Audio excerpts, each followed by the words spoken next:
चलो recording start करते हैं और पीपीटी पे आते हैं। नमस्कार साथियों, शिक्षा शास्त्र की एक और क्लास में आप सभी का स्वागत करता हूं। मेरा नाम है निकेत। चैनल पर जितने भी लोग नए हैं चैनल को जरूर लाइक सब्सक्राइब शेयर करें, क्योंकि इस पर शिक्षा शास्त्र विषय से जुड़ा टॉपिक रेगुलर अपडेट होता है। हम लोग पर्सनालिटी क्लास शुरू किए थे और जिसमें हमने कई थ्योरी नियरली 4 थ्योरी कवर कर चुके हैं, जिसमें से लास्ट थ्योरी हमने कार्ल यंग की पढ़ाई थी बहुत शार्ट में, जो कि ग्रेजुएशन लेवल पे ही थी। पर मैंने कहा था कि उसको पढ़ाऊंगा, लेकिन मुझे लग रहा है कि कार्ल यंग की थ्योरी पढ़ाने से पहले मैं आप लोगों को फ्रायड की थ्योरी पढ़ा दूँ। फ्रायड की थ्योरी आप लोगों को पढ़ा दूंगा, तो फ्रायड से जब आप कार्ल यंग को पढ़ेंगे तो उनकी थ्योरी इजीली हो जाएगी। देखिए पीपीटी आपकी बन रखी है पूरी। जब आलपोर्ट की थ्योरी अभी इसके बाद पढ़नी है आप लोगों को बाकी रहेगी, देन कैटल का। तो हम आ जाते हैं सीधे फ्रायड की थ्योरी पे।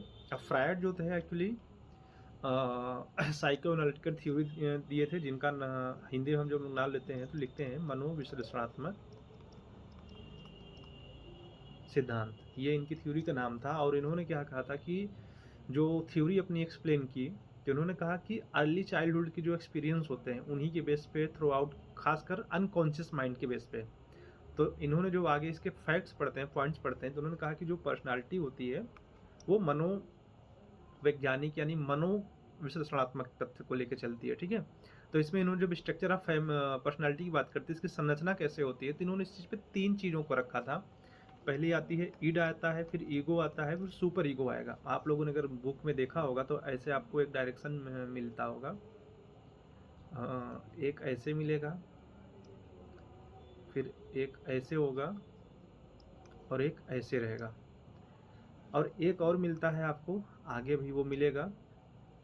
ठीक है, जहाँ पे आपको ये 3 मिलता है, चेतन, अर्धचेतन और अचेतन। ठीक है, तो अगर हम बात करें जब स्ट्रक्चर ऑफ पर्सनालिटी की बात करते हैं, तो ये 3 चीज़ें होती हैं इसमें। ठीक है, पहला ईड होता है। अब ईड क्या होता है कि इसमें क्या होती हैं, अगर इसको इन शार्ट कहा जाए तो जन्मजात मूल प्रवृत्तियां होती हैं। ठीक है, मूल प्रवृत्तियां होती हैं कि आप किस सिचुएशन में कैसा व्यवहार करेंगे। सीधे शब्दों में अगर कहा जाए कि वो बाई बर्थ आपके अंदर इंस्टिक्ट होती हैं। और ये मूल प्रवृत्तियां भी इन्होंने 2 टाइप की बताई थी। एक बताई है इरोस, मुझे थोड़ा इसको यहाँ पे डिटेल में रखना चाहिए था लेकिन मैंने नहीं रखा। दूसरी इन्होंने बताई थाइनाटोस। ठीक है, अब इस मूल प्रवृत्तियों में क्या होता है, जो इरोस होती है वो जीवन मूल प्रवृत्ति होती है, यानी इसका काम होगा, एक सिंपल शब्द में कहा जाए, स्ट्रक्चर का काम करती है, क्रिएटिविटी रखती है। थाइनाटोस क्या होती है, डिस्ट्रक्टिव होती है। ठीक है, और इसमें क्या होता है, इसका एक सबसे बड़ा प्रिंसिपल होता है कि प्लेजर, यानी ईड को है, ईड के सामने कोई प्रॉब्लम आएगी तो क्या है, तो उसे उसे हर हाल में सॉल्व करना है। यानी ईड जो होता है वो किसी भी प्रकार का प्रेशर, टेंशन, दबाव नहीं सहन कर सकता। उसको हर हाल में उससे छुटकारा पाना होता है। जैसे अगर आपको छींक आ रही तो छींक आपको रोकना नहीं, उसे देना ही देना है, होने देना है। तो सीधे शब्दों में कहा जाए तो ईड जो होता है, प्लेजर ऑफ जॉय पे वर्क करता है, कि किसी भी प्रकार का तनाव या दबाव उसको नहीं सहन करता है। फिर आते हैं हम ईगो। ईगो जो होता है ये बैलेंस का काम करता है, यहाँ इसको भी मेंटेन करेगा और इसको भी मेंटेन करेगा। क्योंकि देखो ईड जो होता है, प्रिंसिपल ऑफ जॉय के चक्कर में वो किसी किसी भी तरीके से अगर मुझे जॉय मिल रहा है तो उसके लिए वो कुछ भी करेगा, चाहे अच्छा हो रहा हो बुरा हो रहा है, डजंट मैटर, वो करना करना है उसको। ठीक है, अब हर बार वो सही नहीं कर सकता ना, क्योंकि उसके क्या है, जन्मजात मूल प्रवृत्तियां हैं। मूल प्रवृत्तियां भी 2 प्रकार की हैं, एक इरोस है, एक थाइनाटोस है। अगर अच्छे पे जा रहा है तो वो ज़्यादा अच्छा करने से भी रोकेगा, क्योंकि ये रियलिटी पे चलता है, किस पे, वास्तविकता पे, कि वास्तविकता में किसी सिचुएशन में आपको क्या करना चाहिए, इस पे चलता है ईगो। इसीलिए ये ईड और सुपर ईगो में बैलेंस करता है। बैलेंस क्यों करता है ये बताता है। अब आता है सुपर ईगो। सुपर ईगो क्या है, मोरल, यानी हम कहा जाए नैतिकता को लेकर चलता है, आदर्श स्थापित करने की बात करता है, समाज में एक आयाम बनाना चाहता है कि हाँ लोग उसका अनुसरण करें। एक वो अपने आप को दिखाना चाहता है, लाइक गांधी। ठीक है, एग्जाम्पल कि भाई एक फिगर बनाना चाहता है कि लोग अनुसरण करें और मैं इस तरह बनूं कि मेरे ऊपर कोई सवाल ना उठाए। तो इसके चक्कर में ये अपने आप को भी नुकसान पहुंचा के क्या करेगा, अच्छाई के लिए काम करेगा। ईड क्या करता है कि दूसरों को कष्ट पहुंचा के अपने लिए सुख का काम करेगा, तो ये भी गलत है।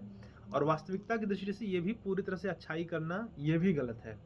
तो इसी चीज में बैलेंस बनाने का काम करता है ईगो, और इसीलिए ईगो को रियलिटी प्रिंसिपल पे चलता है, और सुपर ईगो क्या होता है कि मोरल प्रिंसिपल पे चलता है। ठीक है, तो ये ईड हो जाता है, ये ईगो हो जाता है और ये सुपर ईगो हो जाता है। अब बात करते हैं कि जो मानव का मन होता है, फ्रायड के अकॉर्डिंग उसको उन्होंने 3 हिस्सों में बांटा था, कॉन्शियस, सब कॉन्शियस और अनकॉन्शियस। ठीक है? अब जैसे यहाँ पे ये जो डायग्राम है देखिए, तो इसका हिस्सा सबसे कम है, ये चेतन होता है। इसमें हम कह सकते हैं कि हमारे दिन दैनिक की जो एक्टिविटीज़ होती हैं, ठीक है? यहाँ पे आ जाइए कि चेतन वह भाग होता है, रुको यहाँ पे इसको बना देते हैं तो थोड़ा आसान हो जाएगा। ठीक? चेतन को हम छोटा-सा हिस्सा दे देते हैं, छोटा चेतन, और ये बड़ा चेतन। तो ये हमारा चेतन हो गया, ये हमारा अर्ध चेतन हो गया, और ये हमारा अचेतन हो गया। ध्यान देना। अब ये जो चेतन होता है सबसे छोटा इसलिए हिस्सा होता है कि वह पार्ट होता है हिस्सा के जिसमें क्या होता है कि बस करंट समय में चल रहा होता है। यानी अगर हम सीधे कहा जाए डेली रूटीन, जिसमें आपके विचार बन हुआ है, जिसे हम अभी महसूस या सोच कर रहे थे। जैसे अगर हम रीडिंग बुक कर रहे हैं, टॉक कर रहे हैं किसी से संबंध से, सॉल्विंग एनी प्रॉब्लम। और जैसे ये चीज़ खत्म होता है, आप अगर पूछा जाए बहुत शब्दों में, कहा जाए सिंपल शब्दों में, कि मैं आपसे कहूँ कि आज जैसे सुबह आपसे मिला हूँ, फिर आपको शाम को मिलता हूँ, मैं कहूँ कि आप अपना पूरा डेली रूटीन बता दो, सुबह से क्या-क्या किया, तो एग्ज़ैक्ट आप सारी चीज़ें नहीं बताओगे, कुछ ना कुछ उसमें छूट जाएँगी। क्यों? क्योंकि उसकी ऐसे समझ लो मोबाइल का स्टोरेज टाइप, ठीक है? तो इसकी स्टोरेज सबसे कम होती है, इसलिए बस वो ज़रूरी चीज़ें रखता है, बाकी उसको वो क्या करता है, यहाँ से यहाँ कर देता है, लास्ट में ट्रांसफ़र अचेतन पे अभी आऊँगा, अचेतन पे। फिर आता है अर्धचेतन। अब अर्धचेतन या प्री कॉन्शियस माइंड में क्या होता है कि वो मेमोरी आपकी होती है, वो जानकारी होती है जो करंट में आपके ध्यान पे नहीं होती है, लेकिन थोड़ा-सा फ़ोकस करने पे आपको याद आ जाती है। जैसे मेरा देखो कि यहाँ स्लाइड में मैं इसको थोड़ा डिटेल करना भूल गया था, लेकिन ये चीज़ें थी कि हल्का-सा दिमाग में पढ़ाने लगा और पढ़ाते-पढ़ाते मुझे सारी चीज़ें रिकवर हो गई। तो ये पार्ट आती हैं इसमें। तो यही चीज़ें होती हैं हमारे अर्धचेतन में, और जब तक यहाँ पे कोई चीज़ है, आप उसको रिकॉल कर सकते हैं, ठीक है?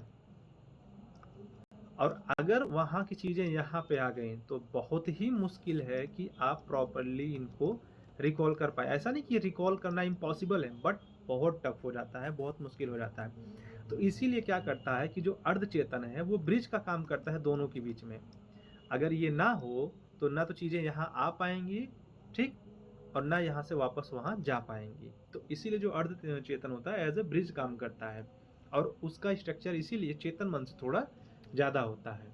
ठीक है? जैसे इसमें रिमेम्बरिंग कोई स्कूल नेम हो जाता है, फ्रेंड फ़ोन नंबर हो गया, और पास्ट एक्सपीरियंस हम बात करें। अब हम बात करते हैं अचेतन मन की, जो सबसे खतरनाक होता है। इसमें क्या होता है कि आपकी वो सबसे गहरा भाग होता है, सबसे ज़्यादा कह सकते हो कि 90% पार्ट सिर्फ़ आपका अनकॉन्शियस माइंड होता है। जैसे इसका एग्ज़ाम्पल फ्रायड देते हैं कि ये एक पानी है, ठीक है? मान लो जलाशय है कोई, समुंदर है, और ये सतह दिख रही है एक बर्फ़ की, पर बर्फ़ नीचे कितनी है, कोई आइडिया नहीं होता है। वही तरह यहाँ पे यही हाल इसका भी है अचेतन मन का, कि अचेतन मन दिखता नहीं, वो बाहर से तुमको बहुत हल्का दिखेगा, लेकिन एक्चुअली वो कितना गहराई तक होता है, नो आइडिया होता है।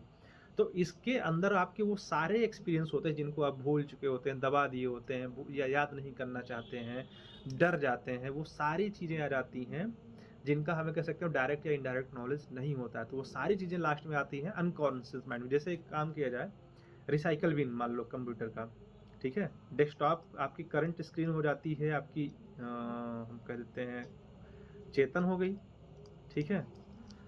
और जो डिलीट करते हैं वो चली जाती है, सॉरी, उसमें रिसाइकल बिन, उसे हम अर्धचेतन कह लें, क्योंकि अगर वहाँ से भी डिलीट आपने नहीं किया है तो चीज़ें वापस आ जाती हैं। लेकिन अगर आपने रिसाइकल बिन से चीज़ें डिलीट कर दी, यानी या चेतन से भी कोई चीज़ चली गई और गहरे में, तो उसका रिटर्न होना इम्पॉसिबल है। तो ये इनके थ्योरी के मेन पार्ट हैं। अब अगर बात करा जाए, इन्होंने एक जो और तहलका वाला काम किया था कि इन्होंने अपनी साइकोलॉजिकल थ्योरी में ये बताया कि व्यक्ति की जो व्यक्तित्व की विकास होता है वो अलग-अलग चरणों में होता है, और इसमें उन्होंने सबसे ज़्यादा एक कॉन्सेप्ट दिया था, जो बाद में युंग इनसे अलगाव होते हैं। इन्होंने सेक्सुअलिटी पे बहुत ज़्यादा फ़ोकस किया। इन्होंने साइकोसेक्सुअल स्टेजेस बाँटे। इनका ये था कि हर स्टेज में बच्चे को किसी न किसी रूप से ये साइकोसेक्सुअल एनर्जी मिलती है, या वो लेता रहता है, जिसके कारण इसे मनोकामुक विकास की अवस्थाएँ भी कहा जाता है। और इन्हीं से वो क्या होता है कि अपने आप को एन्जॉय कह सकते हो कि सैटिस्फाइड करता है, सुख पाता है। और इसी के इन्होंने 5 स्टेप बाँटे थे, जिसके चलते इन्हीं टॉपिक पे बात पे इनका विवाद हो जाता है, एक्चुअल में जो विवाद होता है, क्योंकि ये इनके यहाँ लिबिडो इसे इसी चीज़ को कहा जाता है, सेक्सुअल एनर्जी कहा जाता है। जबकि हम युंग जब पढ़ेंगे आगे डिटेल में भी, तो युंग इसी चीज़ को साइकी कहते हैं, मनो ऊर्जा कहते हैं, या कह सकते हो कि मानसिक ऊर्जा कहते हैं, ठीक है? जबकि ये लिबिडो या इसे सेक्सुअल एनर्जी कहते हैं, इसी चीज़ से इनका विवाद होता है। तो जो ओरल स्टेज होती है, मौखिक अवस्था, इसका जो जन्म टाइम होता है, वो जन्म से 1 साल तक निर्णय रहता है, और इस समय चूँकि बच्चा कोई और फिजिकल एक्टिविटी कर नहीं पाता, तो जो उसके लैंगिक सुख कर मिलने का होता है, सेक्सुअल एनर्जी का जो स्टेप होता है, तो जैसे दूध पीना हो गया, चूसना या काटना, देखा होगा ना छोटे बच्चे हर समय अंगूठा चूसते रह जाते हैं, तो वो उसी का एग्जाम्पल है अकॉर्डिंग टू फ्रायड। तो ये पहला स्टेज हो गया ओरल स्टेज। फिर दूसरा आता है एनल स्टेज यानी गुदावस्था, जिसका जन्म टाइम पीरियड 1 से 3 साल होता है। अब इसमें क्या होता है कि जो बच्चा क्या होता है कि मल मूत्र से जुड़े अपने स्टेजेस पे होता है, ठीक है।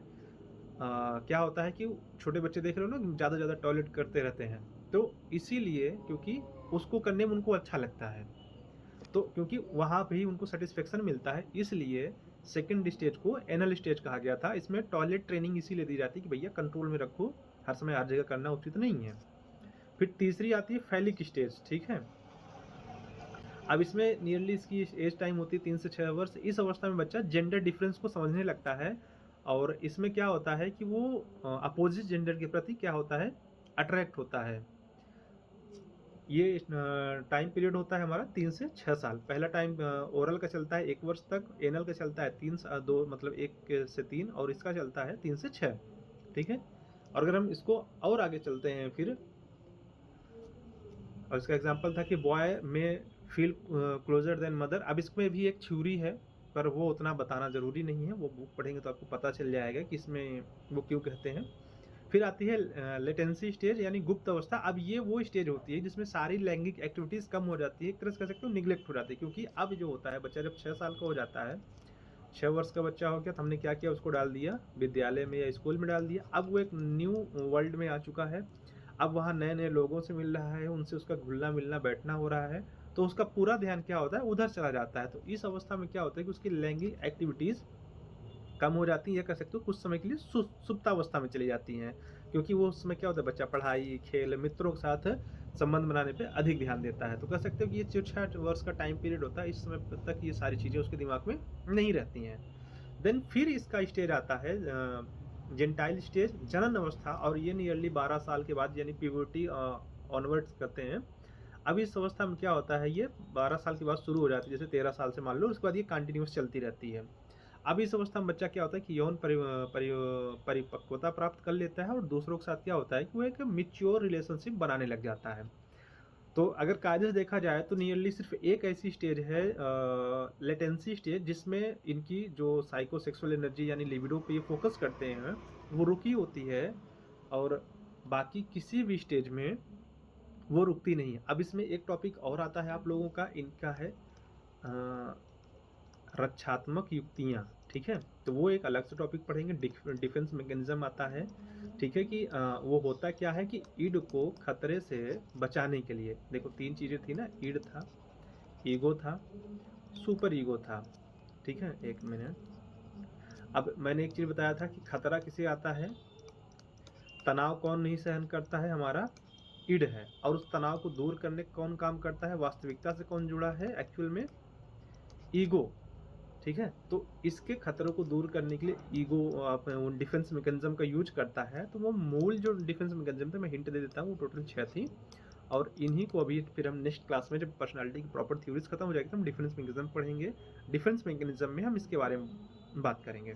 तो देखो यहाँ पे हमने फ्रायड की थ्योरी पढ़ ली, इसमें आई होप कि सारे टॉपिक्स कवर थे। हाँ, सारे टॉपिक्स कवर हैं, कुछ नहीं छूटा है।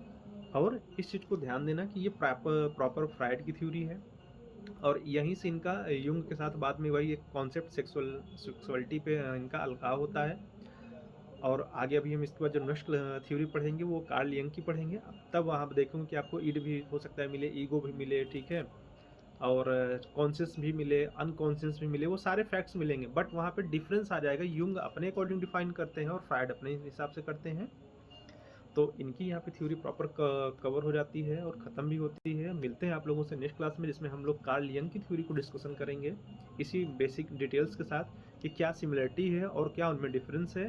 और जितने भी लोग यार चैनल को देख रहे हो, चैनल को ज़रूर लाइक सब्सक्राइब शेयर करो। देखो पीपीटी पूरी बनी है। आफ्टर इसके कार्ल यंग, कैटल और आलपोर्ट की थ्योरी जैसे ही कवर होती है, आपको मतलब वीडियो अपलोड होता है तुरंत ये पीपीटी प्रोवाइड करा दी जाएगी पीडीएफ फॉर्म में। और जितने भी लोग देख रहे हो यार, प्रॉपर सपोर्ट करो, सहयोग करो। मैं मेहनत कर रहा हूँ, आप लोग भी थोड़ी सी मेहनत कर दीजिए, अंगूठे का जोर लगा दीजिए, और इसको चैनल को बेल आइकन को हर समय ऑन रखिए, और लाइक शेयर सपोर्ट करिए। सो मिलते हैं आप लोगों से नेक्स्ट क्लास में, तब तक के लिए थैंक यू।